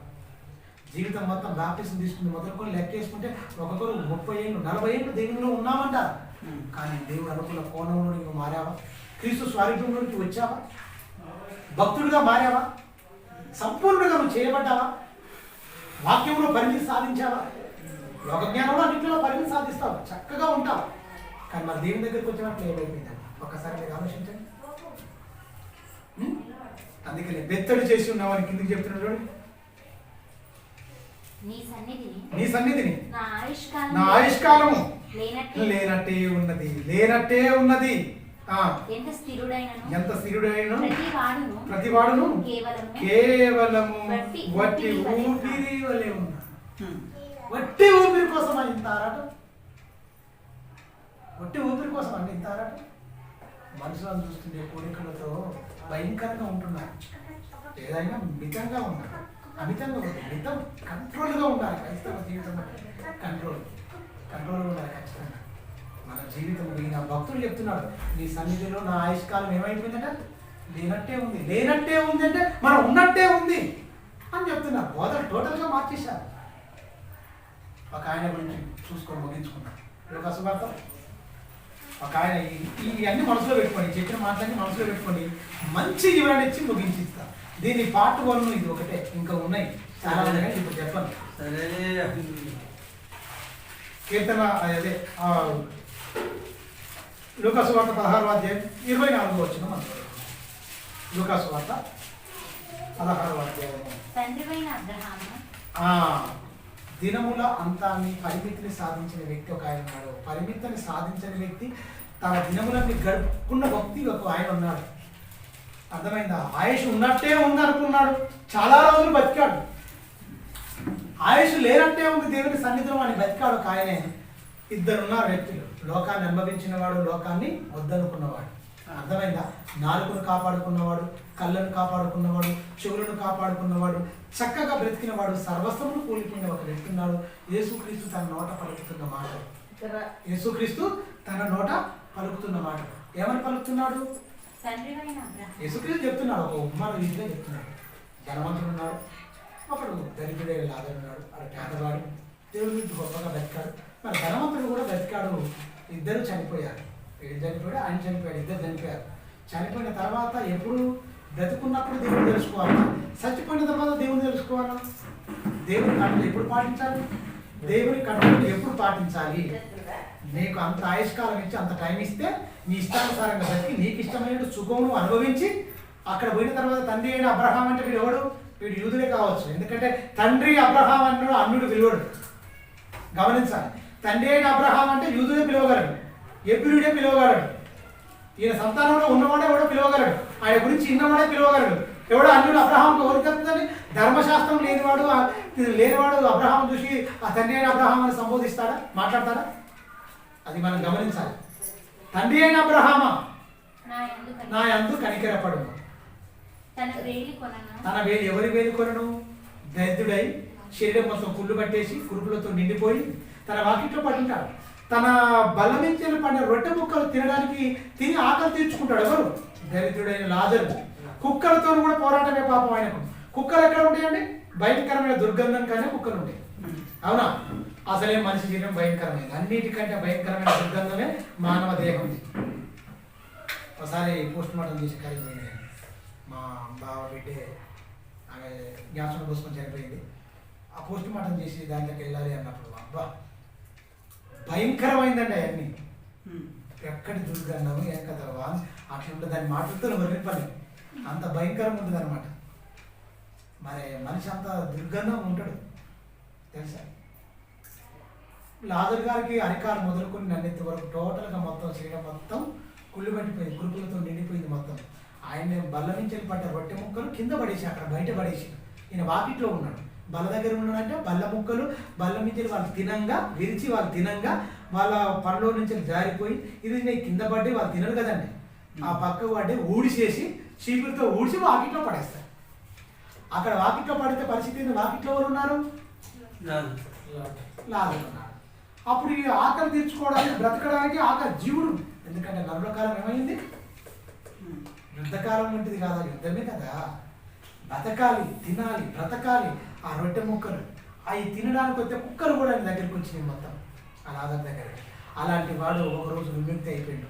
ఈ మట్టి దేహాన్ని వదిలిపెట్టాడు. ఈ మట్టి ఘటాన్ని కాపాడుకున్న వ్యక్తి. అది మర్చిపోకండి, మట్టి ఘటాన్ని కాపాడుకున్నాడు. కాపాడుకోవాలంటే దేవుని చిత్తం తెలిసిన వ్యక్తి. ఎవరికి? లాజరుకు దేవుని చిత్తం తెలుసు, తన ఘటాన్ని కాపాడుకున్నాడు. అంటే ఎలా కాపాడుకున్నాడు? మొత్తం మరి గుళ్ళు పట్టిపోయింది కదా. జనాలు చూస్తారు భౌతికమైనది, నరుడు వేషము దేవుడు చూడడు. నువ్వు కుళ్ళు పట్టిపోతుంది, నీ హృదయాన్ని చూస్తాడు దేవుడు. నీ భక్తిని చూస్తాడు, నీ విశ్వాసాన్ని చూస్తాడు, నీ యథార్థమైన జీవితాన్ని చూస్తాడు. లోకం ఏం చూస్తుంది? చిచి ఈయన దగ్గర వాసన వస్తుంది, కంపు కొడుతుంది. భౌతికమైన చూస్తాడు లోకం. దేవుడు అది చూడడు. దేవుడు అది చూడడు. లోకానికి దేవునికి అదే తేడా. లోకం చూడలేంది, దేవుడు మాత్రమే చూసేది. నీ హృదయాన్ని చూస్తాడు, నీ భక్తిని చూస్తాడు, నీ విశ్వాసాన్ని చూస్తాడు. ఈరోజు భక్తులు చూస్తారా? ఇది మంచి భక్తి పరుడండి, మంచి వాక్యం చదువుతాడండి, మంచి ఆసక్తి ఉందని చూస్తారా? ఎవడైతే మంచి బట్టలు వేసుకుని చక్కగా కార్లలో వస్తారో వాళ్ళకి పెద్దపీటను వేసి రా రా రా రా బ్రదర్ ఎక్కడ పోకు. దరిద్రులను భయంకరంగా వీళ్ళు అవమానిస్తుంటారు, ధనవంతులకు పెద్దపీట వేస్తారు. యాపపత్రికలు అదే అంటారు, మంచిగా ప్రశస్త వస్త్రములు ధరించుకొని వేరుకు బంగారు ఉంగరం పెట్టుకున్న వాళ్ళని దాదాని వాళ్ళు సన్మానించి మీ పక్కన కూర్చోబెట్టుకుంటారు మంచిగా అగ్రస్థానంలో. కానీ దరిద్రుడైన వాడు మురికి బట్టలు కట్టుకొని మీ దగ్గరికి వస్తే మా పాదపీఠం దగ్గర కూర్చో, నువ్వు అక్కడ కూర్చో ఇక్కడ వేస్తా అంటారు. మీలో భేదాలు ఉన్నాయని ఆనాడే గర్జించింది. ఆనే కోపం అయిన యాకోబు గారు. యాకోబు అంటే ఎవరో కాదు, యేసుక్రీస్తు మరి కన్నా మరియమ్మ పుట్టినాయన బ్రదరే సొంతం. యూదా అని ఈయన నలుగురు అన్నదమ్ములు ఉన్నారు. చాలా మంది ఏమంటారు అసలు యేసుక్రీస్తు తప్ప పిల్లలు లేరు అంటారు. ఆమెకు పూజ చేసే వాళ్ళు కూడా మన వాళ్ళు ఉండరు. తెలియక చేస్తున్నారు అవన్నీ. ఆమె కేవలం మనిషే. ఏం తెలుసా?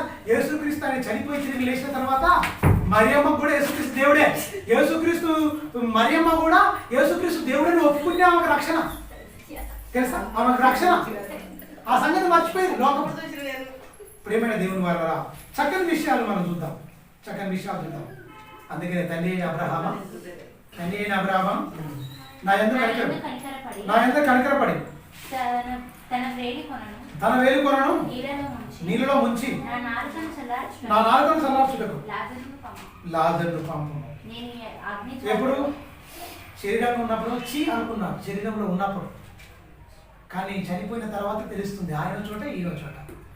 ఈయన చనిపోయిన వెంటనే లాజరు చనిపోయిన వెంటనే ఆత్మ శరీరం వేరైన వెంటనే దేవతలు వచ్చినాయి తీసుకుపోవడానికి. ఎవరిని? లాజరును ఉన్నతంగా తీసుకొని ఇతనికి ఎవరు రాలే.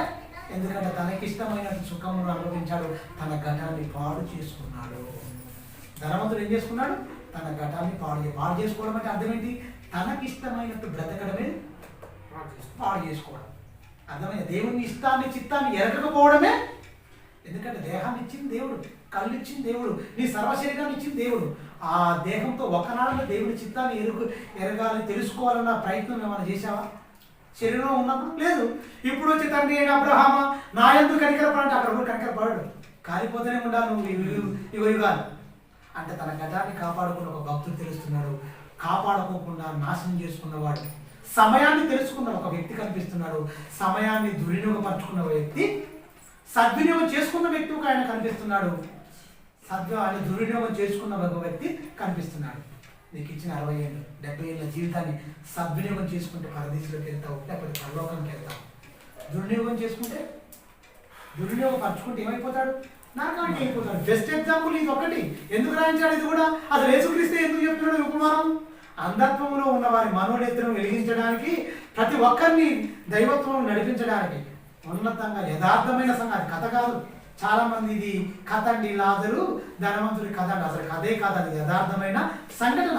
పాత నిబంధనలో జరిగిన సంఘటనను ఉటంకిస్తూ యేసుక్రీస్తు చెప్తున్న సందర్భం. ఎందుకంటే అక్కడ మోషే ఏలియాలు ఉన్నారంటే అర్థం ఏంటి? అది కథ నిజమా? నిజమే కదా. వారి మాటలు వినాలంటే అర్థం ఏంటి? అబ్రహాము వాళ్ళ మాటలు వినాలని చెప్తుందంటే అర్థం ఏంటి? యథార్థమైన జీవితం, ఒక యథార్థమైన సంఘటన. అది యేసుక్రీస్తు ఉటంకించి చెప్తున్నాడని మనం అర్థం చేసుకోవాలి. కిందికి వచ్చుకున్నాను. నేను ఈ అగ్ని జ్వాలలకు యాతన పడుచున్నాను. కేకలు వేసి చెప్పాను. 25 అందుకు అబ్రహాము కుమారుడా నీకు 60 ఏళ్ళు 70 ఏళ్ళు దేవుడు ఇచ్చాడు. ఏం చేశావు? తండ్రి అన్నప్పుడు పిలుస్తున్నావు. నేను ఎలాగ బ్రతికానో బైబిల్లో లేదా? దేవుడు దేనికి శిల్పి నిర్మాణకుడు ఉంటాడో ఆ పునాదుల పట్టణం కోసం ఎదురు చూశాడు. అబ్రహాము ఇస్సాకు యాకోబులని నువ్వు చదువుకోలేదా? లేకపోతే నీకు చెప్పలేదా? తండ్రి అయిన అబ్రహామా అని ఇప్పుడంటే ఏం ప్రయోజనం? విశ్వాసాలకు తండ్రి, విశ్వాసానికి ఆధారం లేనప్పుడు దేవుడు వెళ్ళమంటే నేను వెళ్ళాను. దేవుడి చిత్తాన్ని దేహంతో జరిగించాను. మరి నువ్వేం చేసావు నాయన? ఇప్పుడు వచ్చి తండ్రి అయిన అబ్రహామా అంటే నేనేం చేయగలను? అయిపోయింది. ఇచ్చిన కాలాన్ని మొత్తం నువ్వేం చేసావు? సమయాన్ని మొత్తం దుర్వినియోగపరుచుకున్నావు. కాలాన్ని మొత్తం నువ్వేం చేశావు? ఇష్టానుసారంగా నీకు ఇష్టమైనట్టు సుఖమును అనుభవించింది. కాలచక్రం తిరుగుతుంది, కానీ ఆ శరీరంలో పుట్టే కోరికలు అదుపు చేసుకోలేక చక్కగా కాలాన్ని మొత్తం అయిపోయింది, ఐసులాగా కరిగిపోయింది. టక్కును నువ్వు చచ్చావు, నరకానికి వచ్చేసావు. ప్రయోజనం ఏంటయ్యా? ఇప్పుడు వచ్చి తండ్రి అయిన అబ్రహామా నా యందు కనికరపడు, ఈ అగ్ని జ్వాలలో యాతన పడుతున్నాను. ఒకరు ఉదాహరణ ఏ యాతన? యుగాలు కోటాను కోట్లు అండి. అది ఎక్కువనా ఇది ఎక్కువనా? ఈ జీవితం ఎంతంటే 60 ఏళ్ళ జీవితం. ఇందులో ఆనందం ఉందంటారా? ఇందులో సంతోషం ఉందంటారా? కష్టాలు, కన్నీళ్ళు, వేదనలే తప్ప ఇందులో నీకు సుఖం అనేది లేదు. తెలుసా? ఈ సుఖ దుఃఖములు రెండింటి జతపరిచి పెట్టానని చెప్పాడు దేవుడు. అలాంటి జీవితానికి ఎందుకయ్యా? ఈ చిన్న జీవితం పవిత్రమైన జీవితంతో నిప్పులాగా బ్రతుకు, యథార్థంగా బ్రతుకు, పరిశుద్ధాత్మ గుండెల నిండా ఆయన మాటలు నింపుకో. ఆత్మ పూర్ణమై నువ్వు ఉన్నతంగా సమాజానికి నీ సత్క్రియల ద్వారా దేవుని కనపరచేయాలి. దేవుడు అది చెప్తున్నాడు, అది కోరుకున్నాడు. నీ ఘటాన్ని నువ్వు కాపాడుకో. మలినమైపోయిన లోకం ఇది, మైలము కలంకం ఉన్నది ఈ లోకంలో. చెడ్డ దినాలుగా మార్చేసుకున్నారు. భయంకరమైన లోకం ఇది. ఉన్నతంగా నువ్వు బ్రతకమని దేవుడు చెప్తున్నాడు. కానీ మనిషికి ఏమైపోతుంది? అందుకని చనిపోయిన తర్వాత తండ్రి అయిన అబ్రహామా నా యందు కనికరపడంటే ఆయన సమాధానం చెప్తుంటున్నాడు. కుమారుడా నీవు నీ జీవితకాలం అంతా నీకు ఇష్టమైనట్టు సుఖమును అనుభవించితివి, అలాగునే లాజరు కష్టమును అనుభవించినని జ్ఞాపకము చేసుకొను. ఇప్పుడైతే వాడు ఎప్పుడు? చనిపోయిన తర్వాత నెమ్మది. బ్రతుకున్నప్పుడు కష్టం, చనిపోయిన తర్వాత నెమ్మది. తన ఘటాన్ని కాపాడుకున్నవాడు దైవభక్తుని తెలుస్తుంది అని. లోకంలో ఉన్న వాళ్ళందరినీ మీరు గమనించండి, మనసులో పెట్టుకోండి. ఏ కష్టం లేకుండా పరలోకం వస్తుంది దేవుని నమ్ముకుంటే అని చెప్పే వారికి ఈ మాటను మీరు బాగా ఆలోచించాలి. బాగా గమనించండి, దేవుని మాట తప్పుకోగా పొల్లైన సున్నాయిన పొద్దా. దేవుడు అవునంటే అవును, కాదంటే కాదు. దేవుడు ఇంత సూటిగా మాట్లాడుతున్నాడు. అబ్రహాం చెప్తున్నాడు, చనిపోయిన తర్వాత అక్కడ మాట్లాడుతున్న సంభాషణ యేసుక్రీస్తులా జరిగింది. ఈ సంఘటన ఉటంకిస్తూ చెప్తున్నాడు. వాళ్ళ జరుగుతున్న సంభాషణ ఇద్దరి మధ్యన, ధనవంతునికి తండ్రి అయిన అబ్రహాముకు జరుగుతున్న ఆ సంభాషణను కళ్ళగట్టినట్టుగా సమాజానికి చూపిస్తున్నాడు. ఎవరు? యేసుక్రీస్తు. ఇది జరిగింది ఈ సంఘటన. అబ్రహాం అంటే చాలా గొప్పగా గౌరవిస్తారు. అమ్మో మా తండ్రి, మేము అబ్రహాం సంతానం. ఎవరు చెప్తారు? అక్కడ ఉన్న వాళ్ళందరూ వాళ్ళ మనోనేత్రం వెలిగించాలి, వాళ్ళ అంధత్వాన్ని తొలగించాలని అబ్రహాంనే ఎన్నుకున్నాడు. ధనవంతులు చూపిస్తున్నాడు, లాజరును చూపిస్తున్నాడు. తండ్రి అయిన అబ్రహాం నా ఎందుకు కనికరపడాలి అంటున్నప్పుడు, నీ కుమారుడు నీకు ఇష్టమైనటువంటి జీవితకాలం అంత సుఖంగా అనుభవించావు. అలాగునే లాజరును జ్ఞాపకం చేశాడు. కష్టమును అనుభవించిన నువ్వు జ్ఞాపకం చేసుకోకసారి. కష్టపడ్డవాడు ఇక్కడ సుఖానికి వస్తాడు, సుఖపడ్డవాడు కష్టంలోకి వెళ్ళిపోతాడు. ఆ కష్టము తీరని వేదన, ఆరని అగ్ని, చావని ఆత్మ, తీరని బాధ. ఎంతమందికి అర్థమైంది? అక్కడ ఆరని అగ్ని, చావని ఆత్మ, తీరని బాధ ఉంటుంది ఆత్మ. అర్థమైన వాడు ఒళ్ళు దగ్గర పెట్టుకుని బతాడు, అర్థం కాని వాడు ఐస్లాగా దినాలు కరిగిపోతూనే ఉంటాయి. ఎంత బెత్తడన్నాడు, అసలు నీ సన్నిధిలో నా దినాలు లేనట్టే ఉన్నాయి అంటున్నాడు. ఇంత సంగతులన్నీ దేవుడు చెప్తుంటే క్రైస్తవ కోరికలతో ఇదైపోతుంటే మనం ఏం చెప్పగలం? చూడండి, ఉన్న వాటిని వాడుకోవాలి, చక్కగా మన భక్తిని మనం పెంపొందించుకోవాలి. అంతే దినాల్లో ఉన్నాం మనం. వీళ్ళ నుంచి గొప్పగా పాఠం నేర్చుకోవచ్చు. ఇంకా దీన్ని ఇప్పుడు పార్ట్ 1 చెప్పిన, పార్ట్ 2 కూడా ఖచ్చితంగా చెప్తాను. ఇంకా చాలా రెఫరెన్స్ ఉన్నాయి దీని మీద. క్రైస్తవుడు ఎలా జీవించాలి అన్న దాని మీద మాట్లాడుకుందాం. తరలించుకోండి, ప్రార్థన. క్రీస్తు చేసిన తండ్రి, నీ ఘనమైన శ్రేష్టమైన నామానికి కృతజ్ఞతాస్తుతులు సూత్రం చెల్లిస్తున్నాను తండ్రి. కొన్ని విషయాలు పిల్లలతో పంచుకున్నాను తండ్రి, చక్కని విషయాలు నాయన కదులుతున్న ఆకారంలో ఉండగా ఏమాత్రం పొరపాటుపడకుండా మా ఘటములు కాపాడుకోవడమే నీకు చిత్తమై ఉంది తండ్రి. తమ ఘటములు ఎట్లు కాపాడుకోవడం మరి అది నీ చిత్తమై ఉంది. కలంకం లేకుండా, అపవిత్రత లేకుండా, ఇందులో పరిశుద్ధమైందిగా ఉండాలి. అది నువ్వు జగతి పునాది పడక మునిపి నువ్వు ఏర్పరచుకున్నావు తండ్రి. ఆయన క్రీస్తులు ఏర్పరచుకున్నావు. ఎదుట మేమందరం యథార్థవంతులుగా, నీతిమంతులుగా, పాపం లేకుండా పరిశుద్ధమైన జీవితాన్ని కలిగి ఉండాలని నువ్వు కోరుకున్నావు నాయన. నీ కోరిక తగ్గట్టు మేము జీవించాలి నాయన. మాకు ఇచ్చిన విధులను, కట్టడలను మేమందరం అనుసరించి గైకొని తండ్రి ఆ నిత్య జీవాన్ని మేము చేపట్టడం, ఉగ్రత పారుటకు మేము రాలేదు, మమ్మల్ని పిలవలేదు. కానీ నిత్య జీవాన్ని పొందుటకి మమ్మల్ని పిలిచాము. ఆ పొందడానికి శరీరము ఆత్మ కలిసి ఉండగానే తండ్రి ఆ అర్హత భూమి మీద ఉండగానే మేము సాధించాలి నాయన. అలా సాధించిన వారిలో మొట్టమొదటిగా చాలా చక్కగా కష్టమైన, వేదనైన, బాధైన వచ్చిన తన ఘటములు కాపాడుకున్న వ్యక్తిగా ఒక లాజరు కనిపిస్తున్నాడు. ఆ ఘటాన్ని కాపాడుకోకుండా పాపముతో నింపబడి తనకిష్టమైనట్టుగా జీవించిన వ్యక్తిగా ఒక ధనవంతుడు కనిపిస్తున్నాడు. ఒక ఉన్నతమైన సందర్భాన్ని, యథార్థమైన సందర్భం ఉటంకిస్తూ ఆయన 2000 సంవత్సరాల క్రితమైన కుమారుడు ద్వారా ప్రపంచానికి మేలుకొలుపుగా మరి ఆనాడే మాట్లాడించారు. ఆ మాటలు ఎంతమందికి అర్థమయ్యాయో మాకు తెలియదు తండ్రి. మేము అర్థం చేసుకొని చక్కగా నాయన గుండెల నిండా నీ వాక్యాన్ని నింపుకొని ఉన్నతంగా బ్రతికి భాగ్యం మాకు అనుభవించండి నాయన. మీ కుమారుని వీరస్వామి లోకానికి వచ్చిన దినాన్ని పురస్కరించుకొని ఇంత మంచి మాటలు తను చెప్పడానికి కానీ మంచి అవకాశాన్ని, ఈ సమయాన్ని నీ బిడ్డలతో ఈ సద్వినియోగం చేసుకున్నామనే తండ్రి ఆనందిస్తూ, నిన్ను స్తుతిస్తూ, ఘనపరుస్తూ చక్కగా నాయన నీ కుమారుడు తండ్రి ఇంకా ముందుకు నాయన రానున్న రోజుల్లో గొప్పగా తండ్రి సేవకుడిగా పరిశుద్ధమైన జీవితాన్ని, తన ఘటాన్ని కాపాడుకుంటూ తండ్రి ఆయన ఉన్నతంగా నాయన క్రీస్తు యేసుకు సైనికునిగా, ఒక వీర సైనికునిగా తండ్రి పోరాడే యోధునిగా నాయన ఆత్మల భార్య కలిగి తండ్రి చక్కగా నాయన నీ కుమారులు ముందుకెళ్ళేటానికి తండ్రి నీ కృపా సహాయం నీ బిడ్డల మీద ఉంచి కాచి కాపాడమని, నీ కనుదృష్టి నీ బిడ్డల మీద ఉంచి కాచి కాపాడమని నిండు మనసుతో వేడుకుంటూ నీ బలమైన నీ ఆస్థాన్ని బిడ్డగా పొందుకుంటూ కూడి వచ్చి నీ బిడ్డలందరినీ బట్టి కూడా తండ్రి ప్రార్థిస్తున్నాను తండ్రి.